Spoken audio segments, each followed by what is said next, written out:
Snowflakes drifted silently onto the small town of Maplewood as Christmas Eve slipped into night. The streets were empty, lit only by the soft glow of holiday lights. Inside an old wooden house at the edge of town, Emily sat by the fireplace, waiting for her parents to return from the midnight service. She was 17, home alone, and the house felt too quiet. The clock struck 12. A faint knock came from the front door. Emily frowned. Her parents always carried a key. She hesitated, then peeked through the frosted window. Nobody. Just the frozen porch. She turned the lock back into place. Minutes later, the knock came again. Louder.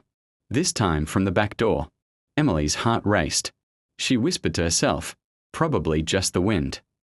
But she knew it wasn't the wind. Gathering her courage, she tiptoed to the kitchen door and looked through the glass. A figure stood in the snow.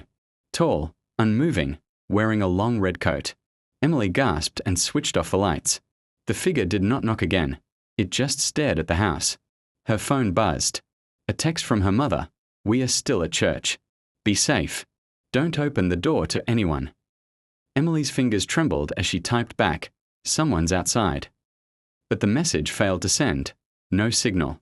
The silence broke with a sharp creak upstairs. Emily froze. She hadn't been upstairs all evening. Slowly, step by step, she climbed, clutching a candle.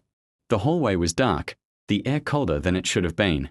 At the end of the hall, her parents' bedroom door stood wide open. Inside, the window was ajar, snow blowing onto the carpet. On the bed lay a small box wrapped in Christmas paper. No tag, no ribbon, just a plain, chilling gift. Emily's breath fogged the air as she reached out and opened it. Inside was a photograph. Her. Taken tonight. Through the window. Before she could scream, the bedroom door slammed shut. Footsteps echoed behind her, heavy and deliberate. The candle flickered, nearly dying out. She turned slowly. In the dim light, the tall figure in the red coat stood in the corner of the room, face hidden beneath a shadowed hood. The figure raised a gloved hand and placed a single finger to its lips, silencing her. Emily's scream never came. When her parents returned an hour later, the house was quiet again, the fire still burning. On the Christmas tree, a new ornament hung, a glass bauble. Inside it was the same photograph, Emily's terrified face staring out.